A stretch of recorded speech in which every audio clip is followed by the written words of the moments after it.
Salut les voyageurs, moi c'est Manon de Man Australia et aujourd'hui on se retrouve dans cette nouvelle vidéo avec Vianney qui est un copain à moi que j'ai rencontré en Australie en 2017-2016, ça fait un petit bout de temps. Merci Vianney de nous accorder quelques temps pour répondre à toutes mes questions.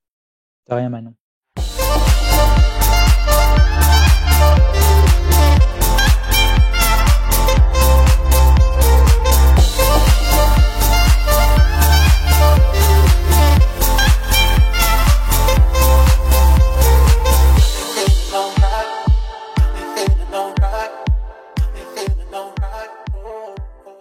On commence avec le commencement. Est-ce que Vianney, tu peux te présenter en quelques mots pour que les gens sachent rapidement qui tu es?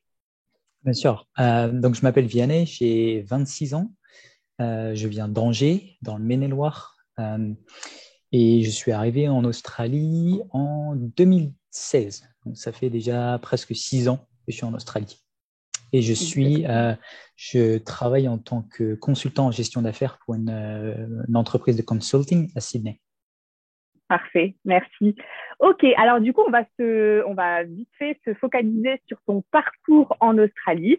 Moi, j'ai plein de questions pour toi et je sais que ça va être un gros bloc qui va plaire à tout le monde. Donc, Vianney, moi, ton parcours, franchement, il est pour moi exemplaire.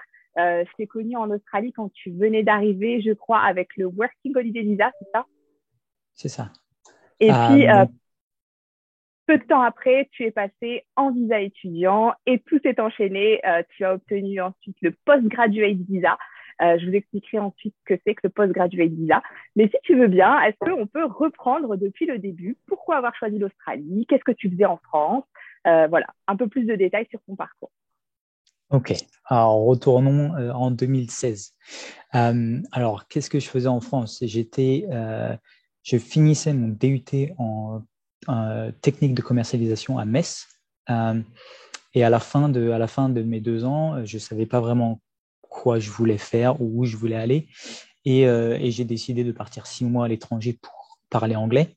Il s'avère que papa, maman m'ont dit va en Angleterre parce que c'est très proche de la France. Et mon instinct m'a dit non, va en Australie. Donc, Parce que c'est très loin de la France. parce que c'est très loin de la France. J'avais l'impression que c'était vraiment l'aventure et je me suis dit pourquoi pas essayer. Donc j'ai pris mon visa, j'ai pris un billet d'avion, j'ai sauté dans l'avion sans parler anglais, sans avoir de plan et je suis arrivé à Sydney en 2016. De là, tout s'est enchaîné assez vite avec pas mal de galères, si on peut dire, au début. Où je parlais pas du tout anglais, donc ça a été un peu difficile de trouver un job, d'arriver dans une grande ville comme Sydney, c'est un peu compliqué, donc je connaissais pas beaucoup de monde et j'avais pas forcément demandé l'aide d'une agence, ce qui je pense qui a été peut-être un peu un problème pour moi. Donc j'ai eu un peu quelques galères et j'ai fait énormément de petits boulots, comme on les appelle, en passant par du travail dans la construction, j'ai travaillé dans des restaurants, j'ai travaillé en tant que housekeeper, qui est entre guillemets, femme de ménage, dans des hôtels, j'ai fait du jardinage, et voilà, je pourrais en citer plein d'autres. Donc, c'est ce qui s'est passé vraiment la première année. J'ai aussi beaucoup voyagé. J'ai fait la côte est de l'Australie en autostop. C'était très intéressant. Waouh, grave. Et puis après, j'ai dit à papa et maman que je voulais pas rentrer en France. Et ça a été un petit peu compliqué. Et puis, j'ai décidé de basculer sur un visa étudiant j'ai commencé avec un visa étudiant, il me semble, qui était basé sur du business, vraiment un business très, très simple. Et après, j'ai basculé à faire des cours d'anglais. Okay. Donc, j'ai été passé par une agence qui m'a vraiment beaucoup aidé, a fait toutes les papiers pour m'aider à avoir le visa étudiant. Ça s'est très bien passé et ensuite, j'ai basculé en faisant mon Graduate Certificate in Business Administration. Je ne sais pas comment on traduit ça, mais ça équivaut, il me semble que c'est l'équivalent d'une 3e année de licence en France. Exactement. C'est un peu la passerelle pour que tu puisses ensuite intégrer le master, finalement. Voilà, c'est ça. Donc, j'ai validé mon master en 1 an et demi. Euh, et puis l'année dernière, ça fait déjà 1 an et demi que j'ai basculé sur ce qu'on appelle un postgraduate visa, qui me permet de travailler en tant qu'un Australien, voilà, en tant qu'un Australien, en tant qu'une personne normale qui vit en Australie à temps plein. Et maintenant, je travaille en tant que consultant en gestion d'affaires. Récemment pour le gouvernement australien et pour la défense. Et en ce qui concerne les démarches pour avoir le postgraduate visa, personnellement, je l'ai fait par moi-même. Je ne sais pas si ça a été je sais pas si ça a été la meilleure solution parce que ça m'a donné beaucoup de stress. J'ai pas dormi pendant 2 jours pour être sûr que j'avais tous les papiers en ordre, que j'avais rempli les bons formulaires, que je savais comment, voilà, d'avoir tous les, de regarder tous les toutes les différentes étapes et d'être sûr de ne pas avoir fait d'erreur entre guillemets parce que c'est un long processus et il demande vraiment beaucoup de documents, les tests d'anglais, tous les papiers des écoles, tous les visas qu'on a fait avant, etc. Et c'est vraiment, c'est un long process et je sais qu'il y a certaines étapes qui sont un petit peu tricky, comme on dit, qui sont un peu compliquées, comme on dit en anglais. Mais voilà, je l'ai fait par moi-même, ça s'est très bien passé. Et quand j'ai cliqué Submit, dans les 2 minutes après, j'ai reçu mon visa qui a été granted, donc qui a été validé, qui a été accepté en 2 minutes. Donc ça veut dire que j'avais pas fait d'erreur et ça veut dire que tout était bien rentré dans le système.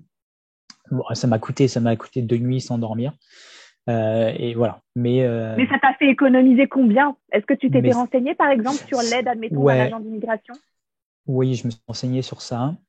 Le coût du postgraduate, il me semble que j'avais payé aux alentours de $1 600 juste pour le visa. Voilà, juste pour le visa, juste pour faire l'application. Et il me semble que pour passer avec un agent d'immigration pour le faire, ça coûtait, il me demandait aux alentours de un peu plus de $2 000 en plus. Donc ça m'a permis d'économiser un petit peu d'argent. Après, si le conseil que je donne, c'est si vous savez pas comment ça marche et que vous n'êtes pas vraiment sûr, voilà, c'est peut-être mieux de passer par un agent qui va vous aider à, voilà, entre guillemets, à aller faire en sorte de ne pas faire d'erreur parce qu'une toute petite erreur peut coûter très cher par la suite. Donc voilà, moi je l'ai fait parce que j'avais confiance en ce que je faisais et je suis quelqu'un de très organisé, donc je pensais que ça allait, et ça a été très bien. Mais voilà, je pense qu'il faut faire attention. Dès qu'on passe sur des postgraduate visa ou quand on applique sur la résidence permanente pour rester en Australie, c'est un peu plus compliqué. Donc l'aide d'un spécialiste est sûrement mieux. Le bienvenu. C'est vrai que en fait, si tu as un visa refusé, tu peux faire appel de la décision. Alors, ça coûte, je crois, dans les $2 000 de faire appel. Le process est très long parce que le temps que ton cas passe aux tribunaux, ça prend jusqu'à 1 an et demi, voire même 2 ans dans certains cas. Du coup, t'es pas stable dans ta vie, quoi. Tu sais pas si à la fin le jugement il te dira ok c'est bon, finalement t'as ton visa, ou est-ce que non, t'as pas ton visa et du coup t'as juste gratté 1 an et demi en Australie mais tu dois finalement quand même rentrer en France. Et si tu fais pas appel, je crois que tu as à peine 28 jours pour quitter le territoire. Donc voilà, il faut faire très attention quand on part dans des visas et des visas un peu plus sérieux. Ok, franchement, c'est un super beau parcours quand on sait que tu es arrivé en Australie sans forcément avoir d'idées précises, sans forcément bien parler l'anglais, sans avoir un job fixe. Et maintenant, la position dans laquelle tu te trouves actuellement, c'est super enrichissant et c'est pour ça que je voulais t'interviewer parce que je veux montrer aux gens qui nous regardent que l'Australie, c'est une terre d'opportunités et que ça peut apporter beaucoup. Et surtout, après cette période post-pandémie, il y a beaucoup, beaucoup plus d'opportunités qu'avant. il y a des nouveaux visas qui sont arrivés. D'ailleurs, à l'heure où on a sorti où je sortirai cette vidéo interview, on a fait un live avec un agent d'immigration le 25 août sur Instagram. Et du coup, vous pourrez retrouver le lien, je vous le mettrai dans la description juste en dessous. On a parlé de tous les visas qui sont arrivés le 1er juillet 2022, des changements qu'il y a eu, parce que à l'époque, petit aparté, en fait, on pouvait obtenir le postgraduate visa uniquement si on avait fait des études supérieures ou des trade courses et qu'on a étudié un minimum de 92 semaines en Australie. Et c'est le cas de Vianney. C'est pour ça qu'il a pu avoir le postgraduate visa. Depuis le 1er juillet 2022, ça a maintenant changé. Et en fait, toutes les personnes qui ont fait au minimum 92 semaines d'études en Australie, sauf cours d'anglais, donc je parle de tout ce qui est VET, Vocational Education Training, donc les certificates, les diplomas, les advanced diplomas, ça, c'est pris en compte également aujourd'hui. Donc, peut-être que ça va évoluer par la suite, dans 1 an, dans 2 ans, et que ce ne sera plus le cas. Mais aujourd'hui, c'est possible d'obtenir un postgraduate visa si vous avez fait ce genre d'études en Australie. Si vous avez besoin de plus d'informations à ce sujet, envoyez-moi un petit message sur Insta ou par email et on en discutera avec grand plaisir. Donc, on revient à cette interview, Vianney. Quelle est la suite maintenant que donc il te reste un semestre, il te reste 6 mois sur ton postgraduate visa, c'est ça? C'est ça. Il me reste oui, un tout petit peu plus de 6 mois. Et quelle est la suite? Et la suite est très intéressante. Écoute, j'ai eu l'opportunité, j'ai envie de dire, j'ai créé l'opportunité aussi. On ne l'a pas juste donné comme ça, out of nowhere. L'entreprise pour laquelle je travaille me sponsorise. Donc, je fais passer sur un sponsorship qui va me permettre, entre guillemets, en fait, my position, mon job, my position, my position. mon job en tant que consultant en gestion d'affaires, il est sur la liste du long terme, entre guillemets, sur la liste de demandes sur le long terme en Australie. Ouais. Ce qui fait que je peux accéder à la résidence permanente. Et qui me demande, par contre, il me demande pour pouvoir appliquer à la résidence permanente, il me demande d'avoir 3 ans d'expérience en tant que consultant en gestion d'affaires.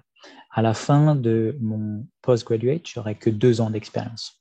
C'est-à-dire qu'il faut que je trouve une solution entre les deux pour avoir 1 an en plus pour pouvoir appliquer, pour entre guillemets rentrer directement en tant que résident permanent en Australie.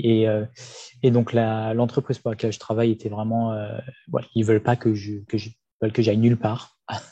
Ils veulent vraiment que je reste avec eux et ils sont d'accord pour me donner un sponsorship pour pouvoir rester avec eux, pour valider entre guillemets, les 8 mois qui me restent. Et pour moi, pour pouvoir appliquer la résidence permanente. Donc c'est plutôt cool. Ça prend du temps. C'est un processus qui est très long, mais tout le monde peut y arriver si voilà. Chaque personne doit être vraiment claire sur ses objectifs et vraiment garder ses objectifs en ligne de mire. Et si chaque personne fait ça, il y a pas de miracle. Ils arriveront à faire exactement ce que moi j'ai fait. Exactement. Et est-ce que tu penses que si tu n'avais pas étudié en Australie, tu aurais pu en arriver là où tu es aujourd'hui, c'est-à-dire viser la résidence permanente? Je pense que oui, mais beaucoup plus difficilement. Il y a des personnes qui arrivent à l'obtenir et ce sont des personnes qui ont vraiment des métiers qui sont très, très spécifiques et qui sont en demande en Australie et qui ne demandent pas forcément d'étudier un master. Après, il faut savoir que étudier un master, c'est compliqué, c'est sûr, ça demande beaucoup d'efforts, mais ça permet d'avoir un job qui est plus ou moins qualifié, voire très qualifié en Australie, et ça aide aussi pour avoir la résidence permanente. Donc c'est comme j'ai dit, c'est un très long process. Il ne faut pas never give up, comme on dit en anglais. Mais voilà, je pense que les études aident vraiment à obtenir la résidence. Mais voilà, c'est un très long process. Et en plus de ça, faire des études en Australie permet aussi, je pense, que... attends, je recommence dans 2 secondes.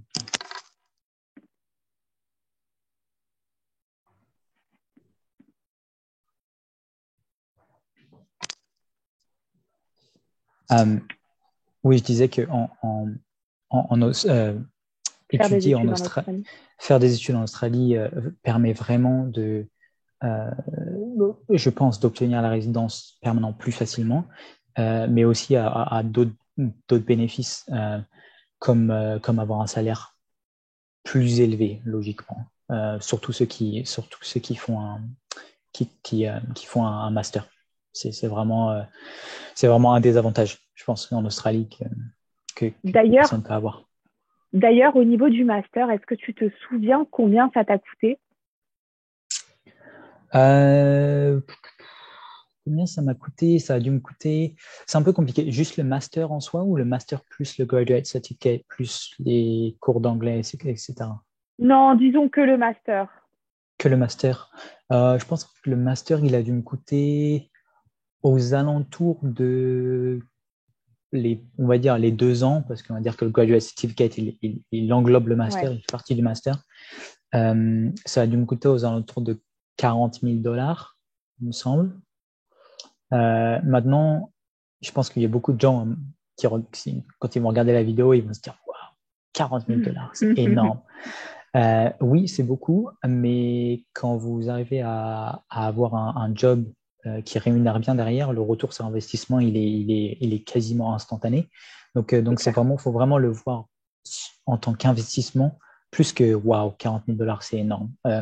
Et $40,000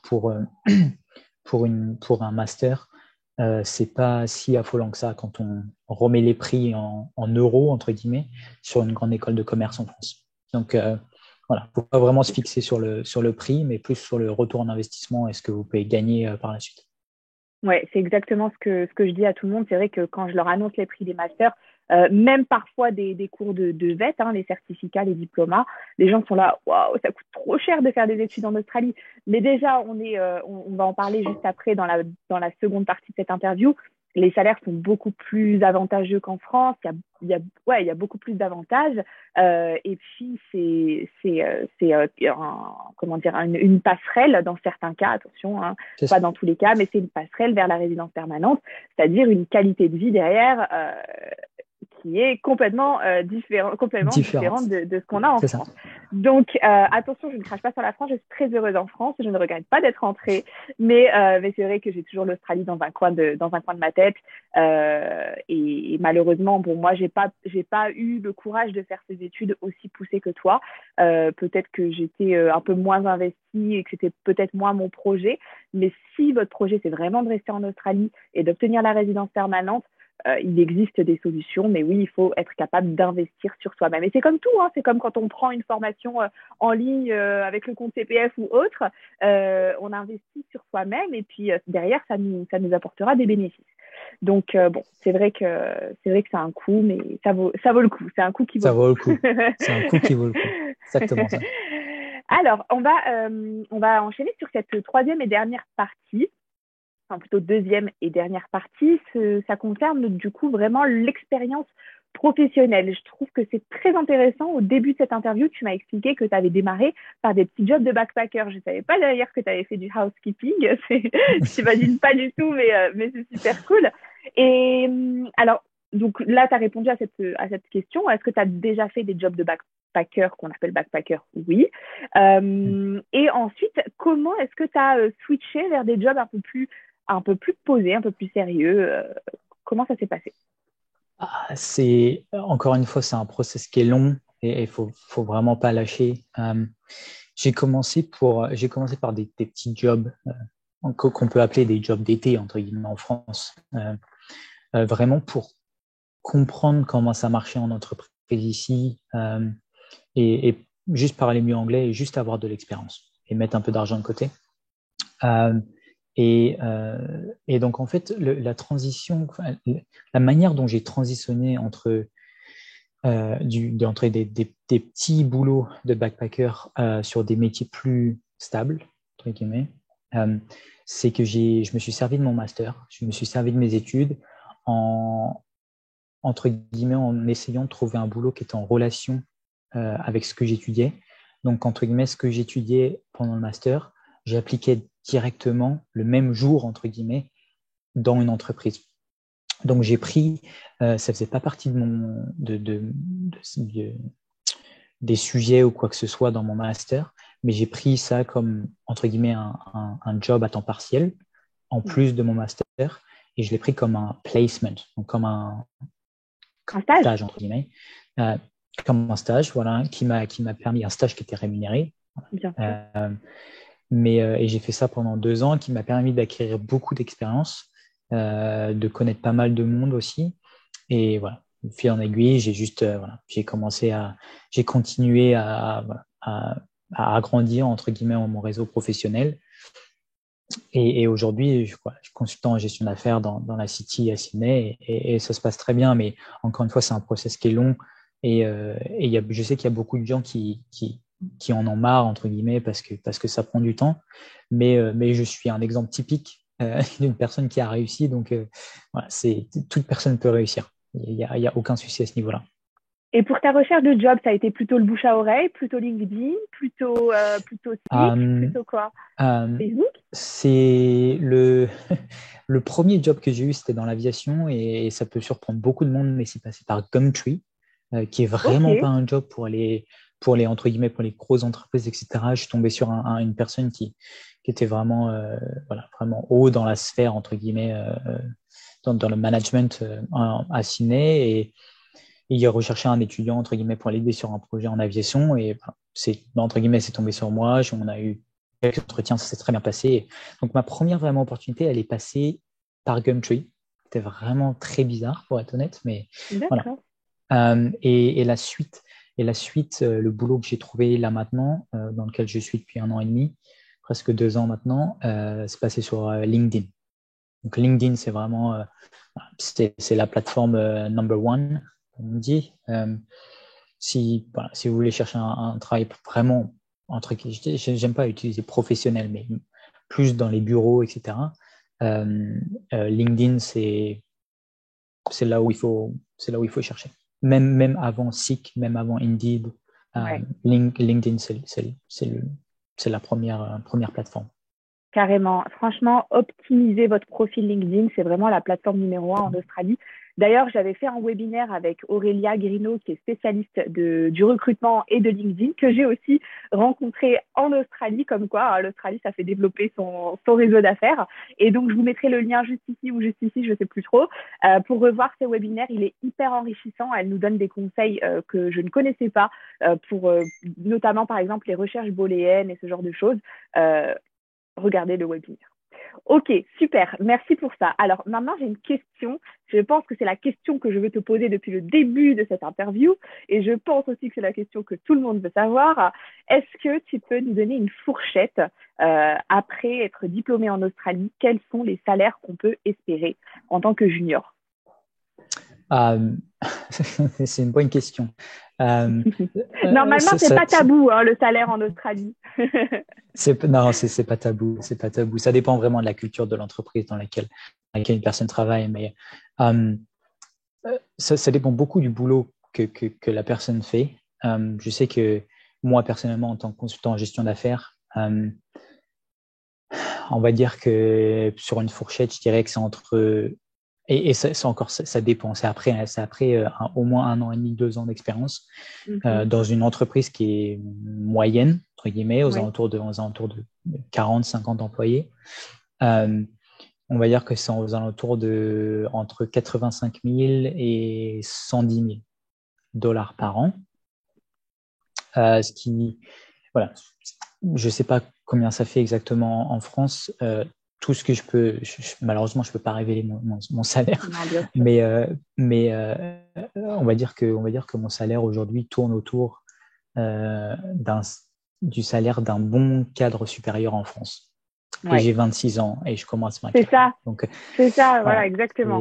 Et c'est là où je pense que les personnes comprennent que si à 26 ans, si on travaille bien, on a l'équivalent d'un salaire d'un cadre supérieur en France, les 40 000 dollars pour faire un master, On les ben, met. c'est rien du tout. C'est rien du tout. Donc voilà. Mais voilà. On va dire qu'aujourd'hui, j'ai un salaire d'un bon cadre supérieur en France. Voilà, tu es un bosseur, je te connais depuis maintenant très longtemps et je sais que tu vas pas rechigner à la tâche, tu es capable de faire tu me l'as encore dit tout à l'heure avant qu'on tourne cette interview, tu bosses entre 10 et 12 heures par jour, en sachant que Vianney, voilà, c'est aussi un entrepreneur, il a eu la super bonne idée d'acheter un ou deux kayaks, je crois deux kayaks, qu'il met en location sur la baie de Sydney. Alors les photos, rejoignez son groupe. Vianney, c'est quoi déjà le nom du groupe? C'est Lavender Bay Kayaking. Lavender Bay Kayaking. Lavender Bay Kayaking, avec l'accent C'est ça. français. Et voilà. Et donc, du coup, vous pouvez voir toutes les photos. C'est magnifique. Vous pouvez louer le kayak et rentrer en contact avec Vianney pour définir la date et le jour. Est-ce que tu peux nous parler rapidement, parce que c'est bientôt la fin de cette interview, rapidement de ce petit business? Oh, écoute, ça a vraiment commencé pendant le confinement à Sydney, où j'avais perdu mon ancien boulot et j'ai décidé, comme j'ai accès à Sydney Harbour, à la baie de Sydney, directement d'où je vis, je me suis dit pourquoi pas acheter un kayak et j'y allais pas, j'en profitais pas tous les jours. Donc je me suis dit pourquoi pas le louer aux backpackers, aux travelers qui sont à Sydney pour qu'ils puissent découvrir Sydney d'une manière différente. Et aujourd'hui, j'ai déclaré l'activité en tant que business et les personnes viennent pour admirer le lever de soleil ou coucher de soleil ou même de nuit aussi avec la vue sur la City et l'Opéra de Sydney, le Harbour Bridge. Et c'est vraiment une expérience qui est inoubliable et qui vraiment reste dans la tête de chaque personne qui le fait. Donc, c'est vraiment génial. Super. Eh ben, écoutez, je pense qu'on a fait le tour. Je suis trop contente d'avoir eu l'occasion de discuter avec toi, Vianney. Franchement, ça faisait trop longtemps que j'attendais ça. Donc, merci encore. J'espère que cette interview vous a plu. Vianney, peut-être qu'on peut rester, de toute façon, on restera en contact, mais peut-être que je peux t'interviewer dans un an ou deux lorsque tu auras obtenu la résidence permanente. Finger crossed. Évidemment, il n'y a pas de souci.